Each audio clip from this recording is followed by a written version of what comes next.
जय हिंद दोस्तों, नमस्कार। बात कर लेते हैं दिन भर की सारी बड़ी खबरों की, जहां सबसे पहले आपको बताएंगे जम्मू कश्मीर के सोपोर में सेना और आतंकियों के बीच बड़ी मुठभेड़, सर्च ऑपरेशन के दौरान चली गोलीबारी। दोस्तों उधर बताएंगे बंगाल की खाड़ी पर पाकिस्तान की तगड़ी नजर, बांग्लादेशी नौसेना को कराची बुलाकर पुचकारा है। दोस्तों सबूत आपको दिखाएंगे। वहीं बताएंगे आज डोनाल्ड ट्रंप की ताजपोशी होने वाली है। अमेरिका के 47वें राष्ट्रपति के रूप में लेंगे शपथ, लेकिन इस ओथ सेरेमनी में यानी शपथ समारोह में टूटेंगे कई बड़े रिकॉर्ड। दोस्तों आपका जानना है बेहद जरूरी। तो उधर डोनाल्ड ट्रंप की शपथ से पहले ही बाइडेन ने लूटी महफिल, बताएंगे कैसे। तो उधर शपथ लेते ही सबसे पहले भारत क्यों आना चाहते हैं डोनाल्ड ट्रंप, सारी जानकारियां विस्तार से बताने वाले हैं। बस आपको करना क्या है बताइए, वीडियो के लास्ट तक बने रहिएगा और खबरों के शुरू होने से पहले इस वीडियो को लाइक करके, चैनल को सब्सक्राइब करके, बेल आइकन दबा के कमेंट में जय हिंद अवश्य कह दीजिएगा अगर आप भी अपने देश भारत का निरंतर सपोर्ट करते हैं। तो अब बात कर लेते हैं पहली और सबसे बड़ी खबर की, जहां जम्मू कश्मीर के सोपोर में सेना और आतंकियों के बीच बहुत बड़ी मुठभेड़, सर्च ऑपरेशन के दौरान गोलीबारी। जी हां, जम्मू और कश्मीर के सोपोर में सुरक्षा बलों और पुलिस की टीम के आतंकियों से मुठभेड़ हो गई। जम्मू कश्मीर पुलिस ने रविवार को बताया कि एक ठिकाने पर सर्च ऑपरेशन के दौरान छिपे आतंकियों ने गोलियां चलाई, जिसके बाद दोनों ओर से फायरिंग शुरू हो गई। सेना ने इलाके को पूरी तरह से घेर लिया। जी हां, सुरक्षा बलों द्वारा सर्च ऑपरेशन सोपोर के जालूरा क्षेत्र में चलाया जा रहा है। यहाँ दोनों ओर से गोलियों की आवाजें सुनाई दे रही हैं। गोलीबारी के बाद सेना ने पूरे इलाके को घेर लिया है। कश्मीर जोन पुलिस ने बताया कि सोपोर पुलिस जिले के गुज्जर पेटी जालूरा में तलाशी अभियान के दौरान आतंकवादियों ने सुरक्षा बलों पर गोलीबारी की, जिसके बाद मुठभेड़ शुरू हो गई। जी हां, इससे पहले आपको याद होगा दोस्तों, बीते वर्ष 21 दिसंबर को भारतीय सेना और जम्मू कश्मीर पुलिस ने संयुक्त अभियान के तहत सोपोर के डांगी वाचा क्षेत्र में 2 संदिग्धों को गिरफ्तार किया था। उनके पास से हथियार, गोला बारूद और मोबाइल फोन बरामद हुए हैं, जिसके बाद ये दूसरी बड़ी घटना है जो आज हो रही है। हालांकि सेना और आतंकियों के बीच में अभी भी मुठभेड़ चल रही है। देखना यह होगा कि इन आतंकवादियों का क्या हश्र होता है। वहीं आप लोग इस ऑपरेशन के लिए इंडियन आर्मी को ऑल द बेस्ट कहना मत भूलिएगा। वहीं बता दें, बंगाल की खाड़ी पर पाकिस्तान की पैनी नजर, बांग्लादेशी नौसेना को कराची बुलाकर पुचकारा। जी हां, बांग्लादेश से शेख हसीना की विदाई और मोहम्मद यूनुस की ताजपोशी के बाद पाकिस्तान को बड़ा मौका दिख रहा है। इस कारण पाकिस्तान ने बांग्लादेश के वर्तमान प्रशासन के साथ संबंधों को मजबूत करना भी शुरू कर दिया है। ऐसा माना जा रहा है कि पाकिस्तान की बांग्लादेश से दोस्ती का कारण भारत को घेरना है। दरअसल सामरिक विशेषज्ञों का मानना है कि पाकिस्तान की नजर बंगाल की खाड़ी पर है, जहां वो मौजूदगी बढ़ाकर भारत को परेशान कर सकता है। दोस्तों इसके लिए पाकिस्तानी नौसेना ने बांग्लादेशी नौसेना के एक प्रतिनिधि मंडल को हाल ही में कराची आमंत्रित किया था। कराची में पाकिस्तानी नौसेना का मुख्यालय स्थित है। इस सैन्य मुख्यालय में बांग्लादेश के सशस्त्र बल प्रभाग के प्रधान कर्मचारी अधिकारी यानी PSO lieutenant general SM Kamrul Hasan ने क्षेत्रीय सुरक्षा और द्विपक्षीय रक्षा सहयोग पर चर्चा करने के लिए पाकिस्तानी नौसेना के वरिष्ठ अधिकारियों से मुलाकात की। दोस्तों बांग्लादेश के सर्वा मोहम्मद यूनुस खुलकर भारत से दुश्मनी मोल ले रहे हैं। खुलेआम वो प्रचार कर रहे हैं कि वह भारत के साथ दुश्मनी करने जा रहे हैं। इस कारण उन्होंने भारत के दुश्मन देशों के साथ संबंधों को मजबूत करना भी शुरू किया है। उन्होंने ताजपोशी के बाद कम से कम 2 बार पाकिस्तानी प्रधानमंत्री मोहम्मद शहबाज शरीफ से मुलाकात की। उन्होंने पाकिस्तान यात्रा का निमंत्रण भी स्वीकार किया। वहीं भारत बांग्लादेश सीमा पर तनाव देखने को लगातार मिल रहा है। कल ही हमने आपको वो किसान वाली खबरें बताई थी दोस्तों, कि कैसे दोनों देश के किसान आपस में झड़पने लगे और मामला इतना ज्यादा बिगड़ गया कि BSF और BGP को हस्तक्षेप करना पड़ गया। ऐसे में आखिर मोहम्मद यूनुस अपने अंदर सोच क्या रहे हैं, वो कि भारत से दुश्मनी मोल लेकर के वो अपने देश को आगे बढ़ा लेंगे, या फिर दूसरा रीजन ये हो सकता है दोस्तों कि मोहम्मद यूनुस को उनके देश से कोई मतलब नहीं है कि विकास हो या ना हो, बस उनको भारत से दुश्मनी मोल लेनी है। ये दूसरी थिंकिंग हो सकती है उनकी। लेकिन जो भी सोचना हो है बहुत गलत, ये बात तो तय है। लेकिन हमें इंतजार है भारत के एक्शन का। अगर भारत ने कोई एक्शन ले लिया बांग्लादेश के खिलाफ, तो मोहम्मद यूनुस को घुटनों पर लाकर ही भारत बैठा देगा। वहीं बता दें, डोनाल्ड ट्रंप की ताजपोशी आज अमेरिका के 47वें राष्ट्रपति के रूप में बोलेंगे शपथ। ओथ सेरेमनी में टूटेंगे कई बड़े बड़े रिकॉर्ड्स। बता दें, अमेरिका में इतिहास बनने में अब बहुत ज्यादा वक्त नहीं है। डोनाल्ड ट्रंप की ताजपोशी पर सारी दुनिया की निगाहें हैं। इस बार ऐसा बहुत कुछ हो रहा है जो दशकों में नहीं हुआ। जैसे इस बार अमेरिकी राष्ट्रपति का शपथ ग्रहण इंडोर में हो रहा है, अंदर हो रहा है, यानी संसद के अंदर। जी हाँ, इसकी वजह किसी दुश्मन के हमले का डर नहीं, बल्कि यहाँ पड़ रही जबरदस्त ठंड और बर्फबारी है। इसके बावजूद उनके समर्थक वॉशिंगटन DC पहुंच गए हैं। ट्रंप के समर्थक आतिशबाजी कर रहे हैं। इस कड़ाके की ठंड में भी उनके लिए माहौल बना रहे हैं। बता दें कि अमेरिका के मुख्य न्यायाधीश जॉन रॉबर्ट्स ट्रंप को शपथ दिलाएंगे। भारतीय समय अनुसार सोमवार रात 10:30 बजे शपथ ग्रहण समारोह होगा। पहली बार शपथ ग्रहण में विदेशी मेहमान शामिल होंगे। दोस्तों डोनाल्ड ट्रंप वॉशिंगटन पहुंच चुके हैं। वो फ्लोरिडा से स्पेशल विमान से परिवार समेत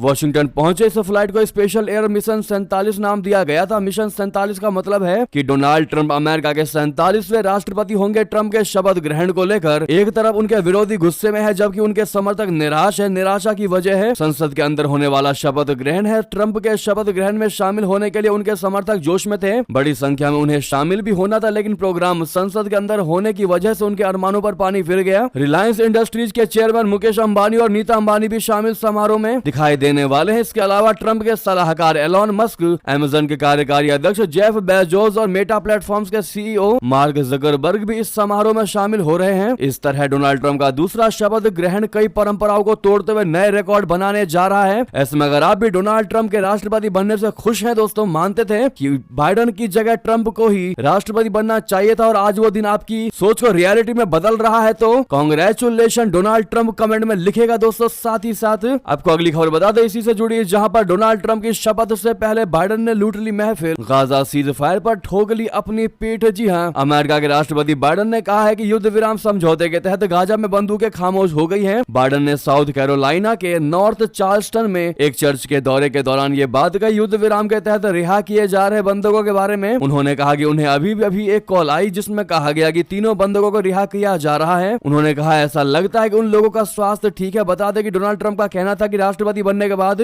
वो युद्ध को रुकवा देंगे। वो एक दिन बाद ही राष्ट्रपति पद की शपथ लेने वाले हैं। इस बीच बाइडेन ने खुद की पीठ थपथपा ली है। बाइडेन ने कहा कि उन्होंने मई में जो नीति तैयार की थी उसी के तहत ये समझौता हो पाया है और उसी का परिणाम युद्ध विराम है, यानी कि डोनाल्ड ट्रंप उसका क्रेडिट लेते उससे पहले बाइडेन ने उस क्रेडिट को इस्तेमाल कर लिया। दोस्तों उधर आपको बता दें, आम चुनाव पर बोला बांग्लादेश का चुनाव आयोग। कहा चुनाव के लिए सरकार की तरफ से तय समय सीमा पर आम चुनाव कराएगा। साथ ही स्वतंत्र और निष्पक्ष चुनाव कराने के प्रति अपनी प्रतिबद्धता जताई। सीईसी के हवाले से एक समाचार पोर्टल ने बताया कि हम माननीय मुख्य सलाहकार की तरफ से घोषित समय सीमा पर ध्यान केंद्रित कर रहे हैं और इस दिशा में काम कर रहे हैं। आपको बता दें दोस्तों, बांग्लादेश के मुख्य चुनाव आयुक्त नासिर उद्दीन की टिप्पणी पूर्व प्रधानमंत्री खालिदा जिया की बांग्लादेश नेशनलिस्ट पार्टी यानी बीएनपी की तरफ से इस साल जुलाई या अगस्त तक आम चुनाव कराने की मांग के कुछ दिनों बाद आई है। जब इस बारे में पूछा गया तो सीईसी ने इस बात पर जोर दिया है कि चुनाव निकाय राजनीति में शामिल नहीं होना चाहता है और कहा कि मतदाता सूची अपडेट करने में 6 महीने लगेंगे। तो वहीं बता दें, गाजा में सीज फायर से इजराइल में बड़ा ही गुस्सा। अल्पमत वाली नेतन्याहू सरकार से खास साथी ने दिया इस्तीफा। दोस्तों इजराइल और हमास के बीच पिछले 15 दिनों से जारी युद्ध में रविवार को सीज फायर लागू हो गया, लेकिन कई लोग ऐसे भी हैं जो इस सीज फायर को सही नहीं मानते। इजराइल की नेतन्याहू सरकार में शामिल दक्षिण पंथी national defence minister Ben Gvir ने हमास के साथ युद्ध विराम समझौते का विरोध किया है। अपने विरोध को दर्शाते हुए गवीर ने अल्पमत वाली नेतन्याहू सरकार से अपने इस्तीफे की घोषणा कर दी है। सोशल मीडिया साइट एक्स पर डाले एक बयान में गवीर ने उनकी पार्टी यहूदी पावर ने इस युद्ध विराम की निंदा करते हुए इसे समझौते की शक्ल में आत्मसमर्पण बताया। बयान में कहा गया कि इस युद्ध की वजह से हमारे कई सैनिक मारे गए, लेकिन इसके बाद भी हम उनकी यानी हमास की शर्तों पर समझौता कर रहे हैं। हजारों ऐसे आतंकवादियों को छोड़ा जा रहा है जिन्होंने कई इजरायलियों को मारा है। इन आतंकियों को हमारी सेना ने अपनी जान जोखिम में डालकर पकड़ा था। उन्हें छोड़कर हम बहुत बड़ी गलती कर रहे हैं। इन्हें छोड़कर हम भविष्य के लिए इजरायलियों को संकट में डाल रहे हैं। तो दोस्तों आपका इस पर क्या टेक होने वाला है, कमेंट में बताइएगा जरूर। क्या इनका कहना सही है या फिर सीज फायर होना चाहिए? जो भी आपकी राय हो बताइएगा जरूर। फिर एक बार दोहरा दे कि हमास ने इजराइल की 3 महिला बंधकों को रिहा कर दिया है। तो उधर आपको बता दें, अमेरिका में शपथ लेते ही भारत क्यों आना चाहते हैं डोनाल्ड ट्रंप। चीन यात्रा पर आई बहुत बड़ी अपडेट। जी हां, अमेरिका के नवनिर्वाचित राष्ट्रपति डोनाल्ड ट्रंप बीजिंग के साथ संबंधों को सुधारने के लिए पदभार संभालने के जस्ट बाद चीन की यात्रा पर जाना चाहते हैं। इसके अलावा उन्होंने भारत की संभावित यात्रा को लेकर भी सलाहकारों से बातचीत की है। मीडिया में शनिवार को आई एक खबर में यह जानकारी दी गई। ट्रंप ने अपने चुनाव प्रचार के दौरान चीन पर अतिरिक्त शुल्क लगाने की चेतावनी दी थी। द वॉल स्ट्रीट जर्नल ने अपनी खबर में बताया कि ट्रंप ने सलाहकारों से कहा है कि वो पदभार संभालने के बाद चीन की यात्रा पर जाना चाहते हैं ताकि प्रचार के दौरान चीन को दी गई अधिक शुल्क लगाने संबंधित चेतावनी के कारण शी जिनपिंग के साथ तनावपूर्ण हुए संबंधों को सुधारा जा सके। समाचार पत्र ने अपनी खबर में कहा कि सूत्रों के मुताबिक उन्होंने भारत की संभावित यात्रा के बारे में भी सलाहकारों से बात की है। दोस्तों वहीं बता दें, भारत जो है वो इस वर्ष क्वाड शिखर सम्मेलन का आयोजन करने वाला है। माना यह जा रहा है कि इस सम्मेलन में शामिल होने के लिए डोनाल्ड ट्रंप भारत की यात्रा पर आएंगे। यह सम्मेलन 2024 में प्रस्तावित था, लेकिन तत्कालीन राष्ट्रपति बाइडेन की व्यस्तता और अमेरिकी चुनाव के कारण इसे टाल दिया गया था। दोस्तों वहीं आपको बता दें, डोनाल्ड ट्रंप कार्यकारी आदेश जारी करके टिकटॉक को देंगे पाबंदी से राहत। ऐसे भी चलता रह सकता है एप्लीकेशन। दोस्तों टिकटॉक पर अमेरिका में बैन होते ही डोनाल्ड ट्रंप ने उठाया ऐसा कदम कि चीन हो गया खुश। बता दें, अमेरिका में लोकप्रिय सोशल मीडिया प्लेटफॉर्म टिकटॉक पर बैन लगाने वाला संघीय कानून प्रभावी होने से कुछ ही घंटे पहले एप्लीकेशन को बंद कर दिया गया। शनिवार को एप्लीकेशन बंद होने के बाद अमेरिकी यूजर्स को एप्लीकेशन खोलने के साथ ही एक मैसेज मिला दिखाई देने लगा। अमेरिका में टिकटॉक पर प्रतिबंध लगाने का कानून पारित किया गया है। इसका मतलब है कि दुर्भाग्य से आप अब टिकटॉक का इस्तेमाल नहीं कर पाएंगे, ये मैसेज दिखाया जा रहा है। हालांकि मैसेज में नवनिर्वाचित प्रेसिडेंट ट्रंप जिक्र करते हुए टिकटॉक ने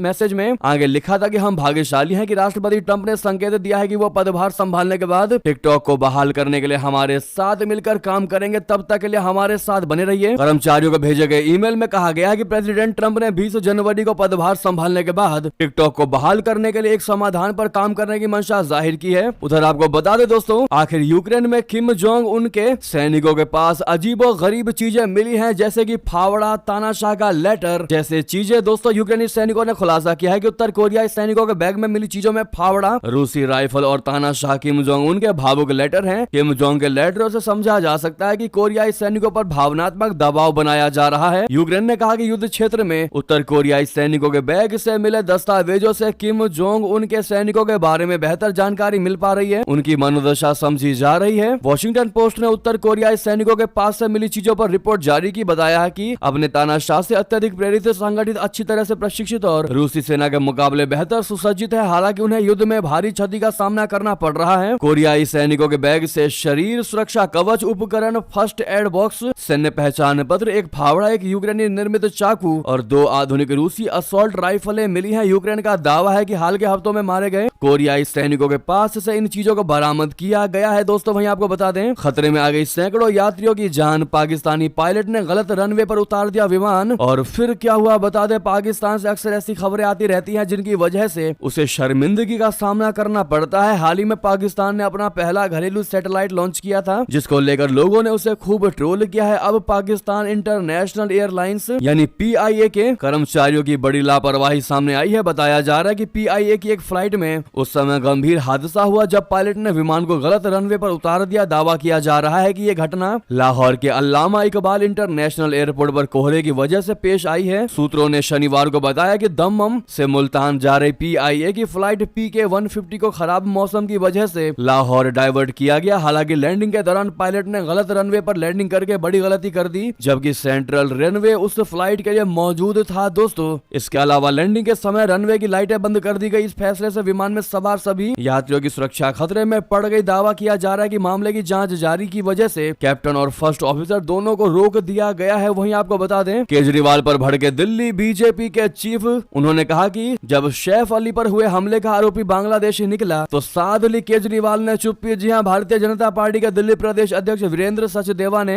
बॉलीवुड अभिनेता सैफ अली खान पर हुए हमले के आरोप में बांग्लादेशी नागरिक की गिरफ्तारी के बाद आम आदमी पार्टी के राष्ट्रीय संयोजक अरविंद केजरीवाल की चुप्पी पर सवाल उठा दिया। उन्होंने कहा कि सैफ अली खान पर हुए हमले को शर्मनाक बताने वाले केजरीवाल अब चुप क्यों बैठे हैं। सचदेवा ने रविवार को कहा कि सैफ अली खान पर हुए हमले के बाद केजरीवाल ने सहानुभूति बटोरने के लिए कहा था कि वो राष्ट्र की धरोहर है, इसीलिए यह घटना बहुत शर्मनाक है। लेकिन जब पता चला कि हमलावर जो है वो बांग्लादेशी नागरिक है तो उन्होंने चुप्पी साध ली। उन्होंने कहा कि केजरीवाल जो सैफ अली खान पर हमला होने पर बहुत चिंता में थे, अब उनकी जिम्मेदारी है कि वो हमला करने वाले बांग्लादेशी शख्स की भी निंदा करें। उन्होंने कहा कि भाजपा पहले दिन से कह रही है कि दिल्ली ही नहीं देश भर में रोहिंग्या और बांग्लादेशी सुरक्षा के लिए खतरा है। अरविंद केजरीवाल दिल्ली में रोहिंग्या और बांग्लादेशियों को आश्रय देते हैं, उन्हें पालने का काम करते हैं। जी हाँ, सचदेवा ने कहा कि अवैध बांग्लादेशियों को 10,000 रुपए आम आदमी पार्टी के ओखला से विधायक और अन्य नेता देते हैं, उन्हें मुफ्त बिजली मुफ्त पानी देने का काम किया जाता है। यानी बड़े ही गंभीर आरोप लगाए हैं केजरीवाल पर बीजेपी चीफ ने। और इन आरोपों पर आपकी क्या राय है दोस्तों, बताना बिल्कुल मत भूलिएगा। तो वहीं आपको बता दें, मुस्लिम बन लाहौर में रहे उस जेम्स बॉन्ड की कहानी जिसके नाम से ही घबराता है पाकिस्तान। क्या आपको पता है कि अजीत डोभाल जी ने कभी ऐसा भी किया था? दरअसल सोचिए, एक भारतीय अधिकारी जो दुश्मन की सरजमी पर 7 साल तक बिना किसी शक के रहा, उसने न सिर्फ उनकी भाषा सीखी बल्कि उनकी संस्कृति और राजनीति की गहराइयों को भी समझा। वो दुश्मन के बीच रहकर उनके सबसे बड़े गहरे राज जानता रहा। यह किसी जासूसी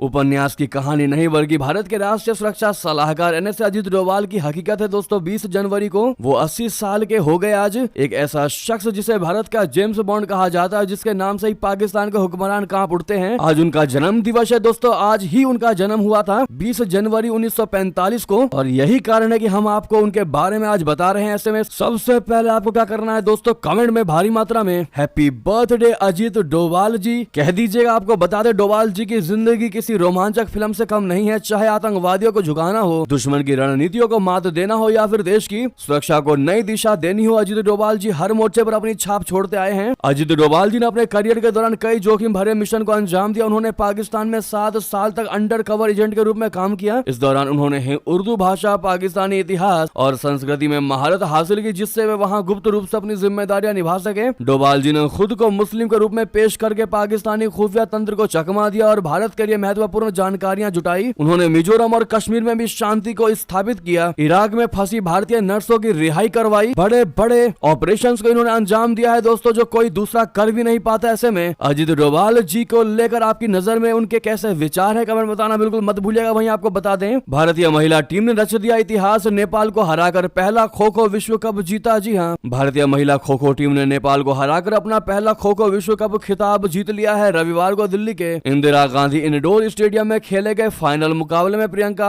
इंगले की अगुवाई वाली भारतीय टीम ने नेपाल को 78-40 से हरा दिया। आज यहां इंदिरा गांधी इंडोर स्टेडियम में भारतीय महिला टीम ने शानदार खेला का मुजाहिरा करते हुए पहले टर्न में भारत ने 34 अंक बनाए। वहीं नेपाल की टीम स्कोर करने में विफल रही। वहीं दूसरे टर्न में भारत का स्कोर 35 अंक रहा, जबकि नेपाल की टीम ने 24 हासिल किया। दूसरे टर्न में भारत ने 1 अंक तथा नेपाल ने 24 अंक बनाए। वहीं बता दें भारत के स्टार जेवलिन थ्रोअर और ओलंपिक में गोल्ड जीतने वाले नीरज चोपड़ा अब शादी के बंधन में बन चुके हैं दोस्तों। उन्होंने 19 जनवरी को सोशल मीडिया पर शादी की कुछ तस्वीरें शेयर करते हुए फैंस को खुशखबरी दी। उन्होंने अपनी पत्नी का नाम भी बताया। नीरज की पत्नी का नाम हिमानी है। गोल्डन बॉय नीरज चोपड़ा ने इंस्टाग्राम पर फोटो शेयर करने के साथ ही कैप्शन में लिखा कि जीवन के नए अध्याय की शुरुआत अपने परिवार के साथ की। उन्होंने काफी गुपचुप तरीके से शादी की। समझा जाता है कि इसमें करीबी लोग ही शामिल हुए थे। नीरज चोपड़ा ने लगातार अपने प्रदर्शन से देश का नाम रोशन किया है। उन्होंने टोक्यो ओलंपिक 2020 में गोल्ड जीतकर इतिहास रच दिया था। ऐसे में आप लोग उनको उनकी शादी की बधाई अवश्य दीजिएगा नीरज चोपड़ा जी को। वहीं बता दें उधमपुर श्रीनगर बारामूला रेल लिंक पर ट्रायल रन हुआ पूरा। कटरा से बडगाम तक चली 18 डिब्बों की ट्रेन दोस्तों।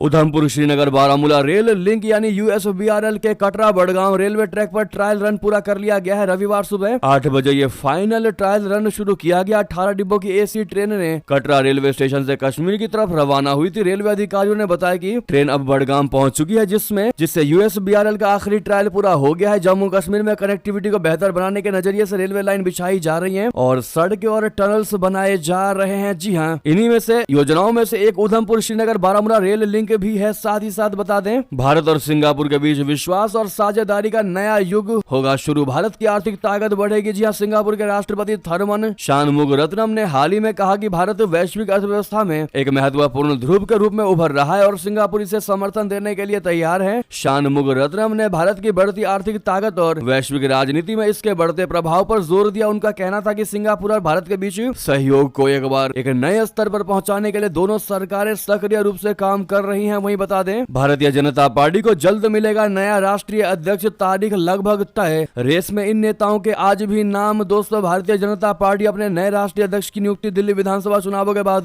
करेगी। सूत्रों ने कहा है कि पार्टी के अध्यक्ष का चुनाव 10 फरवरी से 20 फरवरी के बीच होने की संभावना है। वर्तमान अध्यक्ष JP नड्डा दिल्ली चुनावों तक बीजेपी की अगुवाई करते रहेंगे। उनका अध्यक्ष पद का कार्यकाल जनवरी 2024 में समाप्त हो गया था, लेकिन लोकसभा चुनावों को ध्यान में रखते हुए नड्डा जी का कार्यकाल 1 साल के लिए बढ़ा दिया गया था। बीजेपी के संगठनात्मक चुनावों की प्रक्रिया शुरू हो चुकी है। राष्ट्रीय परिषद और राज्य परिषद के सदस्य अभी चुने जा रहे हैं। राष्ट्रीय अध्यक्ष के चुनाव से पहले राज्यों की इकाइयों में से कम 50% को अपना संगठनात्मक चुनाव पूरा करना होगा। अब तक केवल 4 राज्यों ने अपने राज्य अध्यक्षों के चुनाव की प्रक्रिया पूरी की है। वहीं आपको बता दें किन किन के नाम हैं जो अध्यक्ष बनने के लिए तय किए जा सकते हैं। तो आपको बता दें भाजपा के नए राष्ट्रीय अध्यक्ष की रेस में केंद्रीय मंत्री मनोहर लाल खट्टर, शिवराज सिंह चौहान और पार्टी महासचिव विनोद तावड़े के नामों की चर्चाएं हो रही है। इसके अलावा रक्षा मंत्री राजनाथ सिंह जी का भी नाम सियासी गलियारों में लिया जा रहा है। सूत्रों के अनुसार विनोद तावड़े और केंद्रीय मंत्री धर्मेंद्र प्रधान के साथ भूपेंद्र यादव में से किसी एक की संभावना प्रबल है दोस्तों। ऐसे में आपको क्या लगता है दोस्तों, भारतीय जनता पार्टी किसको बनाएगी अपना राष्ट्रीय नया अध्यक्ष? तो उधर आपको बता दें राहुल गांधी के इंडियन स्टेट वाले बयान पर मच गया बवाल। असम में गैर जमानती धाराओं में दर्ज हुई FIR। जी हां, कांग्रेसी सांसद और लोकसभा में नेता प्रतिपक्ष राहुल गांधी के खिलाफ असम के गुवाहाटी के पान बाजार पुलिस स्टेशन में FIR दर्ज कर ली गई है। यह मामला उनके हालिया बयान को लेकर है, जिसमें उन्होंने विधानसभा चुनावों का हवाला देते हुए चुनावी प्रक्रिया में पारदर्शिता को लेकर सवाल खड़े किए थे और कहा था कि उनकी लड़ाई सिर्फ बीजेपी और राष्ट्रीय स्वयंसेवक संघ यानी RSS से नहीं बल्कि इंडियन स्टेट से भी है। जी हां, राहुल गांधी ने यह बयान 15 जनवरी को दिल्ली के कोटला रोड पर कांग्रेस पार्टी के नए मुख्यालय के उद्घाटन उद्घाटन समारोह के दौरान दिया था, जिस पर मोनजीत चेतिया ने गुवाहाटी के पान बाजार पुलिस स्टेशन में राहुल गांधी के खिलाफ FIR दर्ज कराई है। वहीं बता दें, महाकुंभ में आग को लेकर गीता प्रेस ट्रस्टी कृष्ण खेमका का अलग ही दावा, कहा बाहर से आई है ये अग्नि। जी हां, महाकुंभ में गीता प्रेस गोरखपुर के शिविर में रविवार की शाम भीषण आग लग गई। इसमें 100 से ज्यादा कॉटेज जलकर खाक हो गए। प्रशासन ने सिलेंडर से रिसाव को आग का कारण बताया। इस बीच गीता प्रेस के ट्रस्टी और संचालक कृष्ण खेमका ने प्रशासन से अलग ही दावा किया। खेमका ने गीता प्रेस के शिविर की बाउंड्री के बाहर से आग जैसी चीज अंदर आने की बात कही। खेमका ने यह भी कहा कि हम लोगों ने बहुत सावधानी से सब कुछ बनाया है, सभी को आग का कोई काम नहीं करने से मना किया गया है, तो फिर यह आग आया कैसे? वहीं बता दें, प्रयागराज में इस महाकुंभ में राष्ट्रपति, प्रधानमंत्री, गृह मंत्री आएंगे। जी हां, CM योगी जी ने दी इसकी बड़ी जानकारी। मुख्यमंत्री योगी जी ने कहा है कि आगामी दिनों में राष्ट्रपति द्रौपदी मुर्मू, उपराष्ट्रपति जगदीप धनखड़, प्रधानमंत्री नरेंद्र मोदी जी और केंद्रीय गृह मंत्री अमित शाह सहित अनेक गणमान्य जनों का प्रयागराज में आगमन प्रस्तावित है। 22 जनवरी को प्रदेश मंत्रिमंडल की बैठक भी यहाँ होगी। इस संबंध में सभी आवश्यक तैयारियां समय से कर ली जानी चाहिए। दोस्तों, CM योगी ने इसको लेकर क्या क्या निर्देश दिए हैं आप स्क्रीन पर देख पा रहे होंगे। तो उधर आपको बता दें, किसानों को मिलेंगे 10,000 रुपए। मुख्यमंत्री ने पूरा किया वादा। दोस्तों, छत्तीसगढ़ सरकार ने भूमिहीन किसानों के लिए एक महत्वपूर्ण कदम उठाया है। मुख्यमंत्री विष्णुदेव साय ने घोषणा किया कि दीनदयाल उपाध्याय भूमिहीन कृषि मजदूर कल्याण योजना के तहत राज्य के हर भूमिहीन किसान को सालाना 10,000 रुपए की आर्थिक सहायता दी जाएगी। तो वहीं आपको बता दें, उत्तर प्रदेश के सरकारी कर्मचारियों को मिलेगा बम्पर पैसा। 8वें वेतन आयोग से बढ़ जाएगी इतने हजार सैलरी। दरअसल केंद्र सरकार ने जिस 8वें वेतन आयोग के गठन को मंजूरी दी है, उससे सरकारी कर्मचारियों के वेतन में 25% से 30% तक की बढ़ोतरी होने की उम्मीद है। मौजूदा समय में यूपी के कर्मचारियों को 7वें वेतन आयोग के तहत 53% महंगाई भत्ता मिल रहा है। इस आयोग के लागू होने से यह प्रतिशत और बढ़ सकता है, जिससे कर्मचारियों की सैलरी में बम्पर वृद्धि होगी। दोस्तों, इसी बीच ये थी की सारी बड़ी खबरें। आपको खबर कैसी लगी कमेंट में बताना बिल्कुल मत भूलिएगा। इस वीडियो को लाइक करके, चैनल को सब्सक्राइब करके, बेल आइकन दबा के कमेंट में जय हिंद अवश्य कह दीजिएगा। और इस